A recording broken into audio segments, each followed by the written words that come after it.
But he had a ride lined up, and he has a ride today, I believe. My client's here and sees that there's another resident in the community that she believes may have driven Mr. Kelly to court today.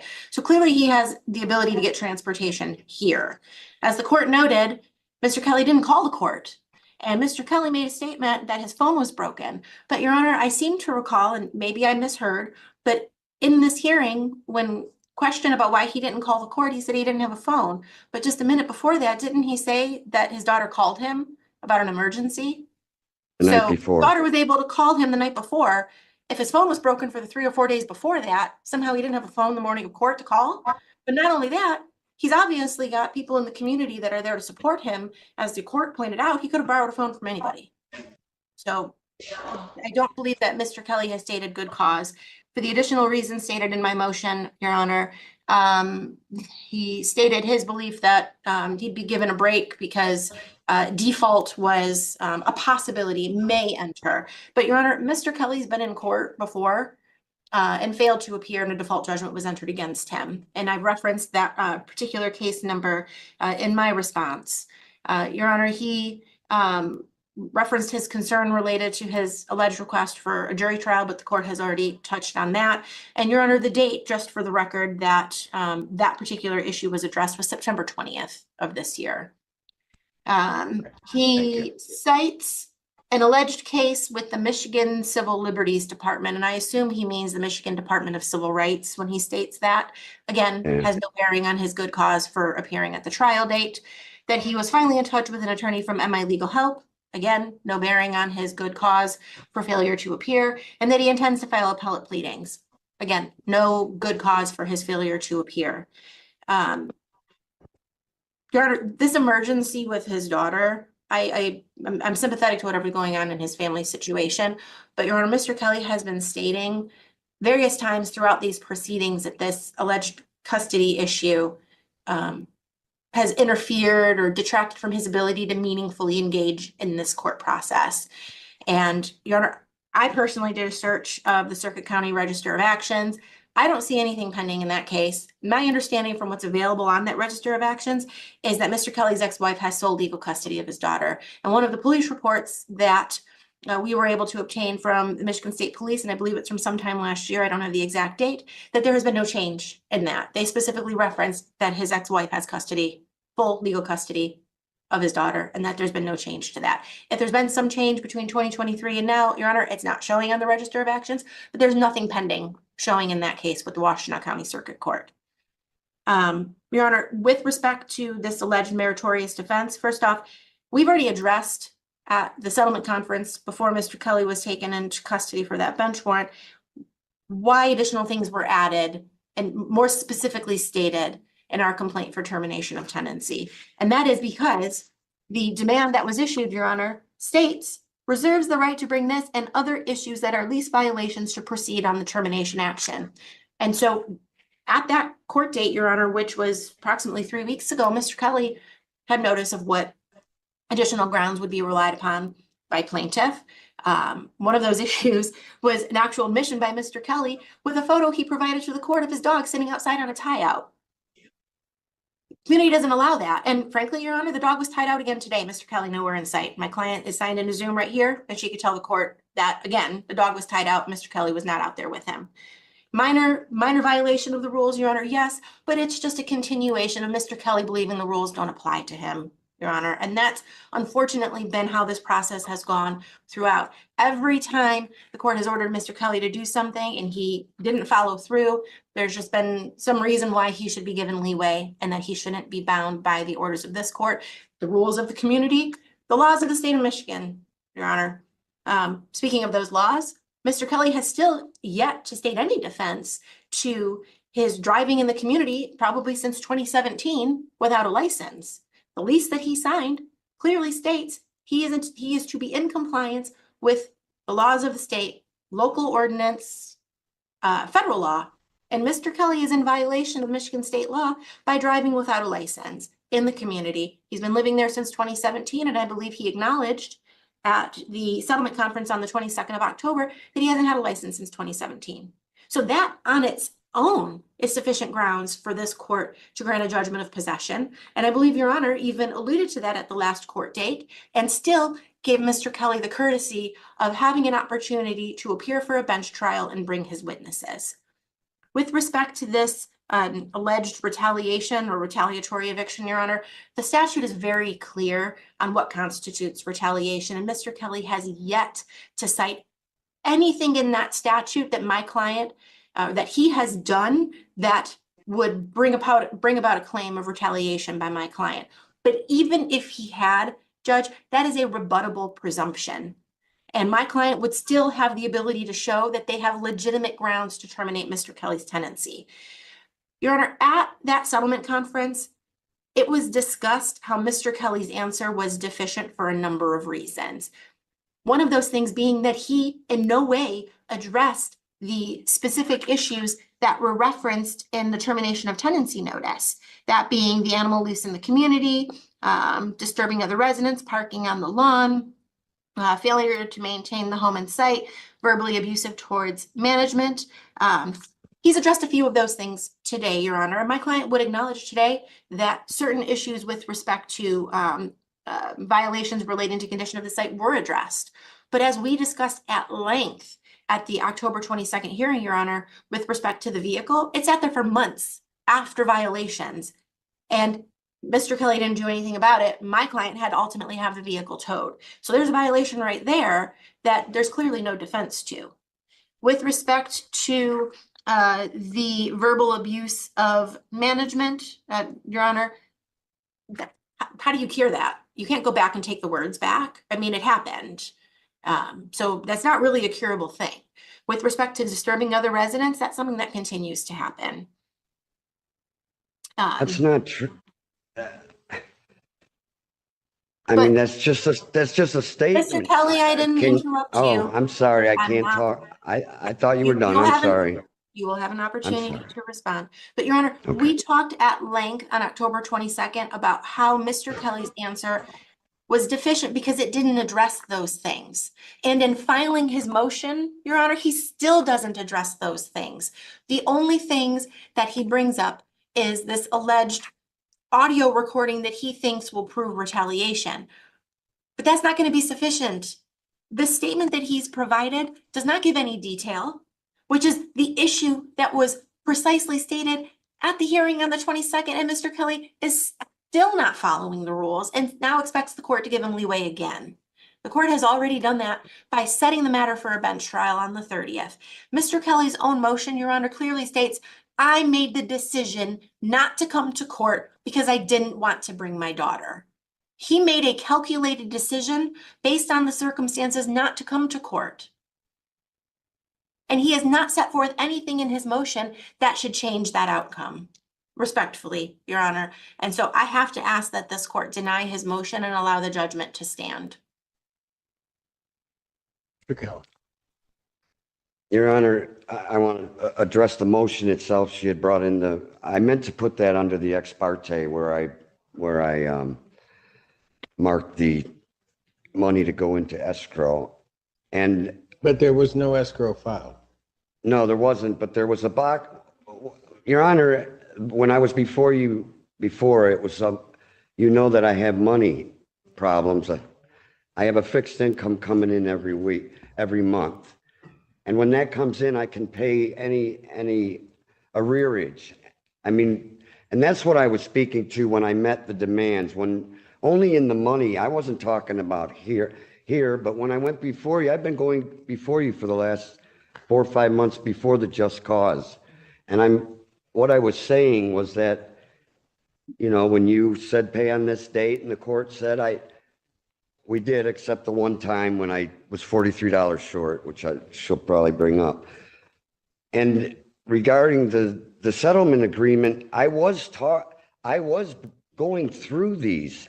In fact, I was on the car on the lawn discussing it and speaking to you, Your Honor, when you discovered the warrant thing, and then I was taken out. And when I came back, we didn't discuss anymore. So, I mean, I don't know how I can address it better than that. We were addressing it and going down the list, but then I didn't I didn't get to, but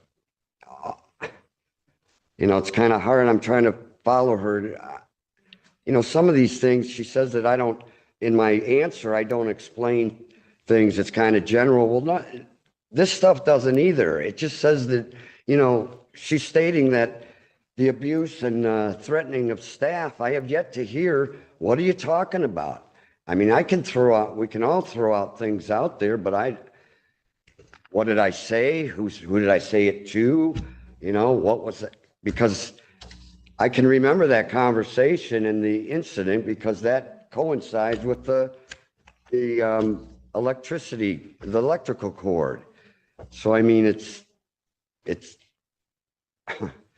these are kind of vague too. I don't know how to defend them, but there is the reason there's a civil right, and I did put the letters wrong, but as far as the Michigan Department of Civil Rights, that I do have a case number or a complaint number, and that's for the very reason that I've been trying to explain to you about the differences in her,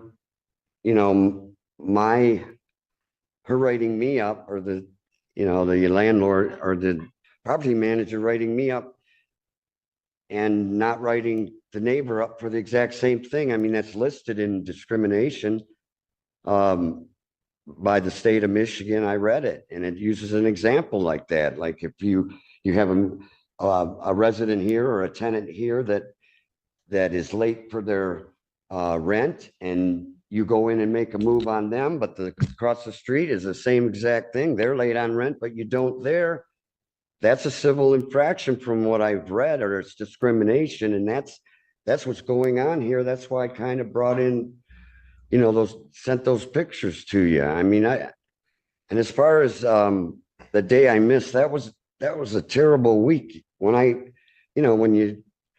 was my responsibility. I say that in my motion that I got cuffed and thrown in jail. But, I get home and I'm on this website that I've never seen before. My daughter brings it in, and it's you, and it says contemptuous defendant goes out the back door. And gosh, the comments were brutal. I mean, brutal. It's not up anymore, but it was, and my daughter actually answered to some of it.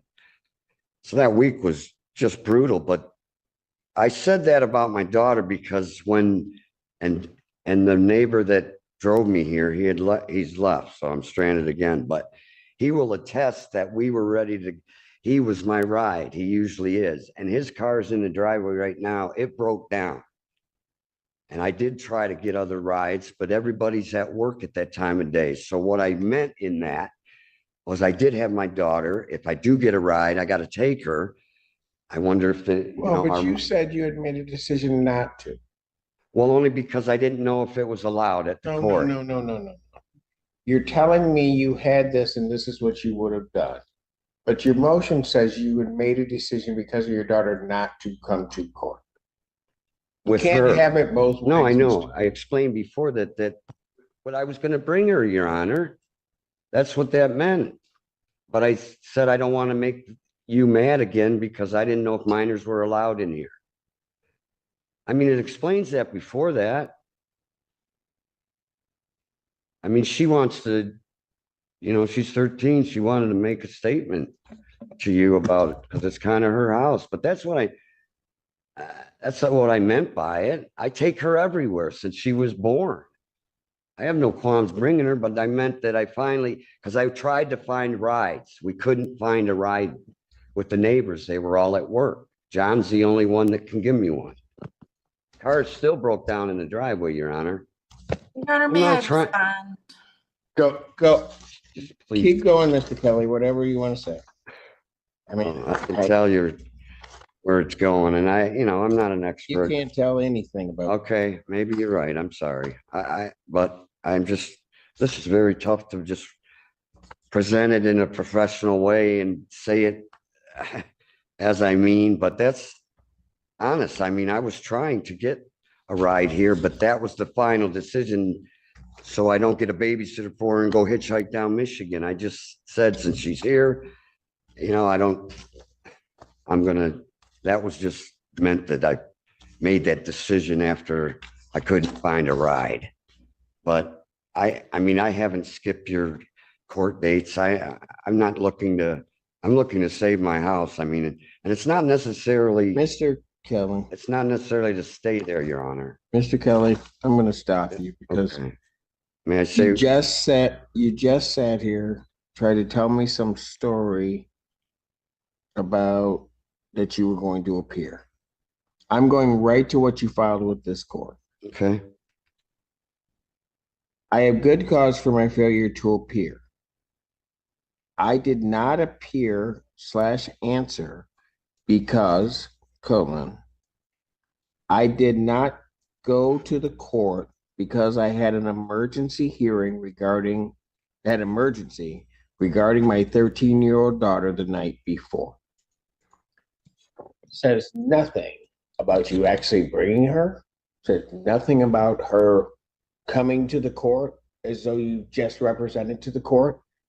You didn't come because of her.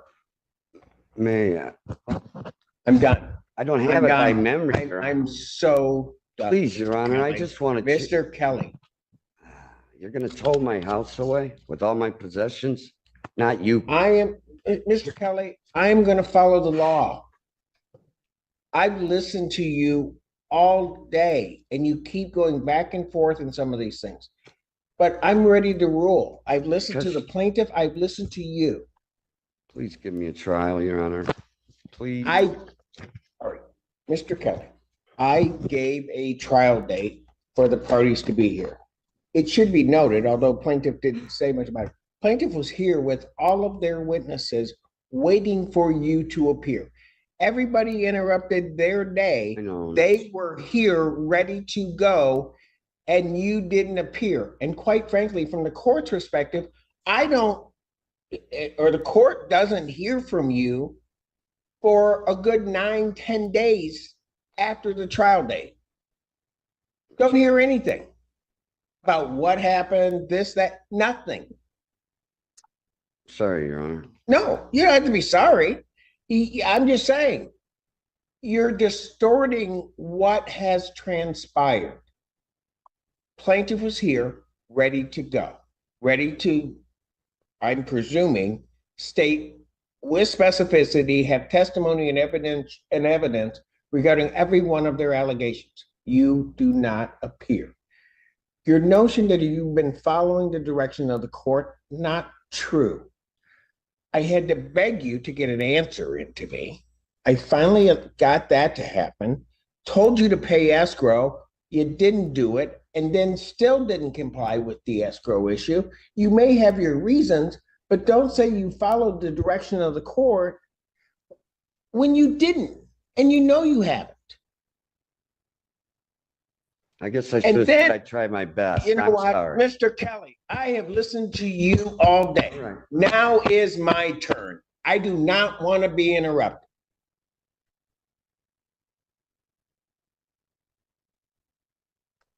So for the reasons, part of the reasons regarding your, as I've indicated, there are two prongs you have to satisfy.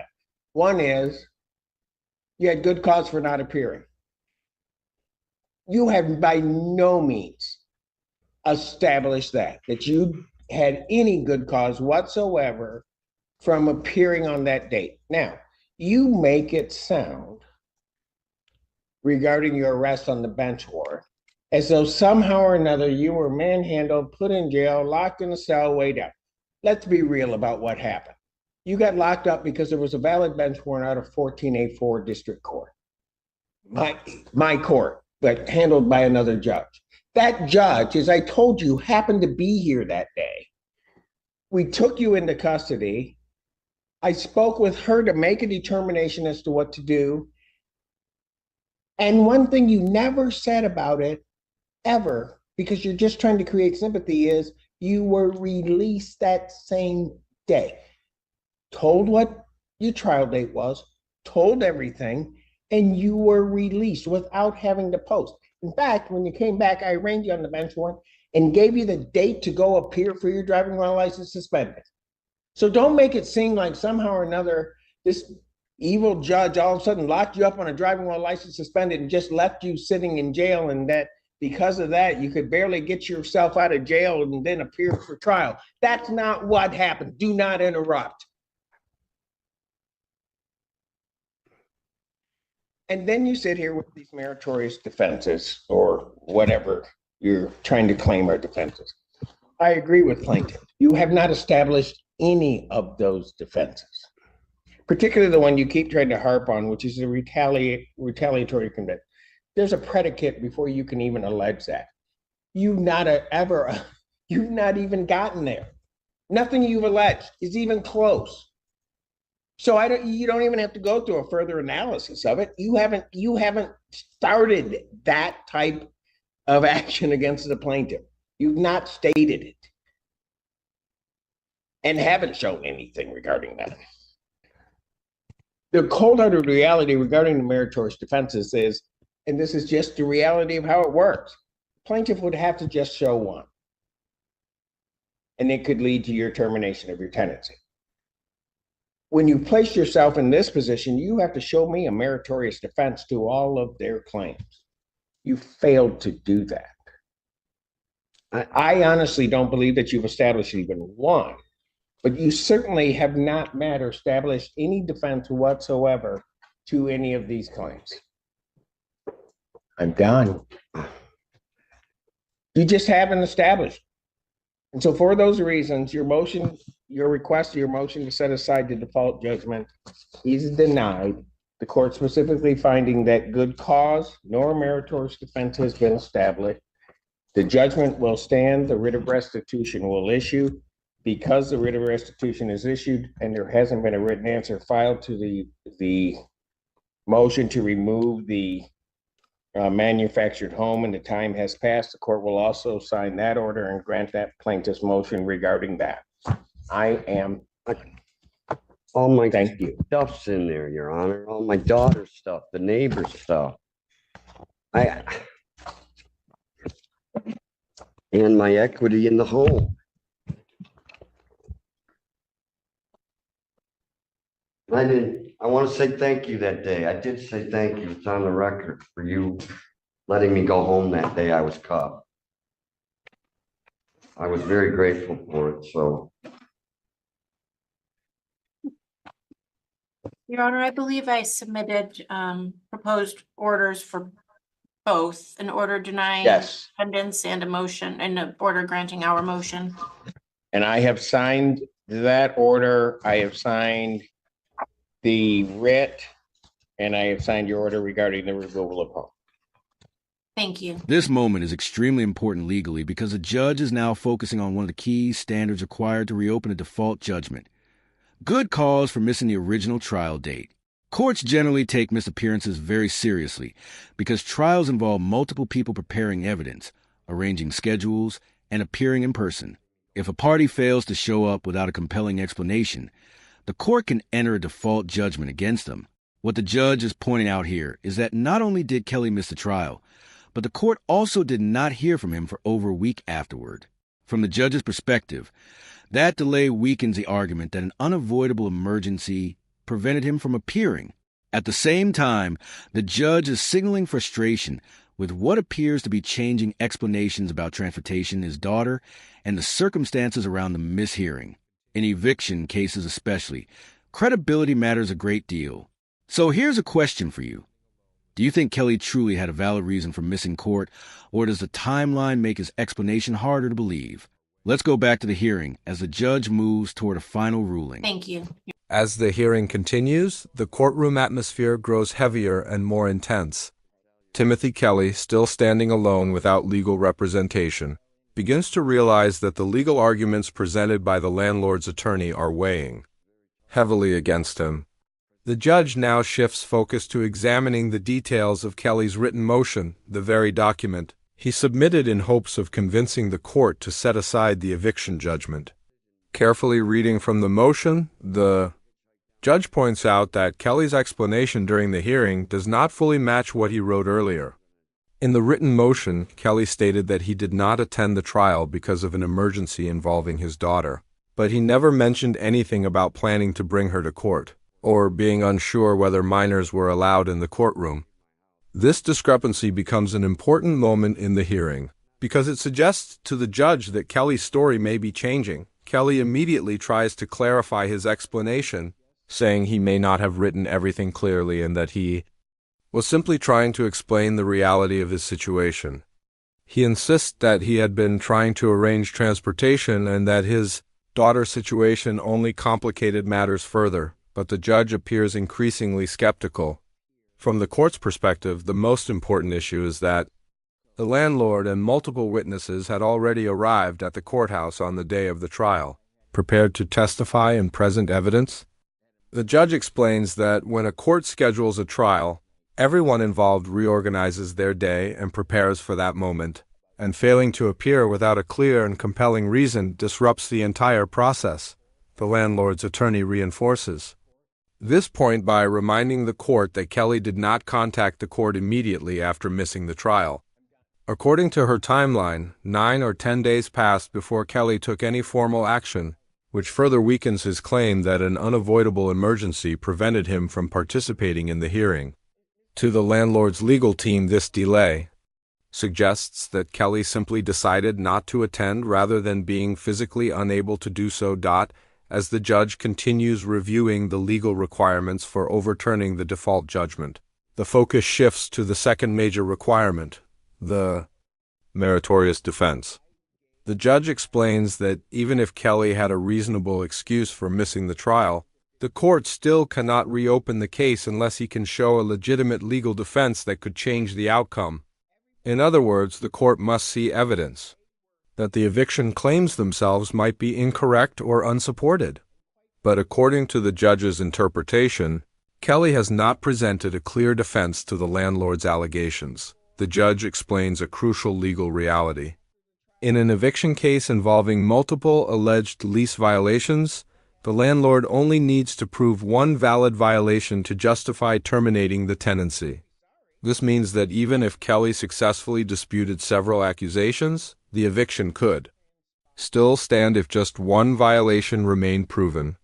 From the judge's perspective, Kelly has not demonstrated a strong legal defense to any of the claims in a way that meets the legal standard required to reopen the case. Kelly, clearly overwhelmed by this conclusion, begins to plead with the judge again. His voice becomes emotional as he explains that everything he owns, including his daughter's belongings and the personal items of neighbors who trusted him to store things, remains inside the home.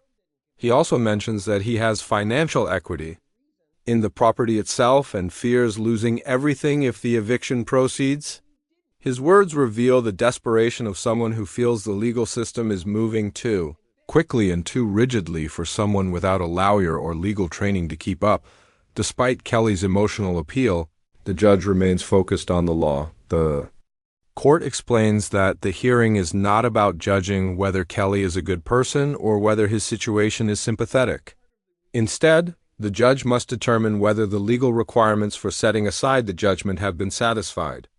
After carefully reviewing the evidence, the written motion, and the arguments from both sides, the judge concludes that Kelly has failed to meet either of the required standards. The judge states clearly that Kelly did not establish good cause for missing the trial and did not demonstrate a meritorious defense to the eviction claims.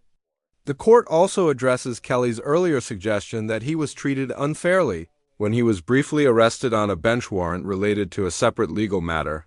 The judge clarifies that the arrest was lawful and that Kelly was actually released the same day without having to post bail.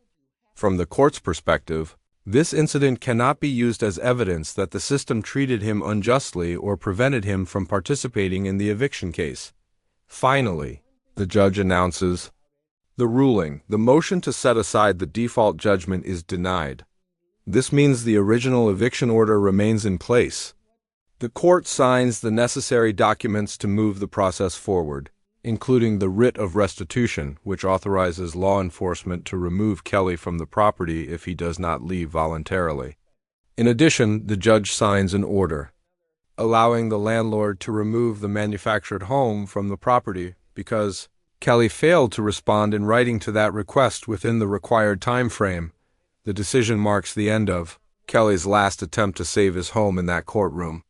As the judge finishes signing the orders, the landlord's attorney thanks the court and confirms that the paperwork has been completed.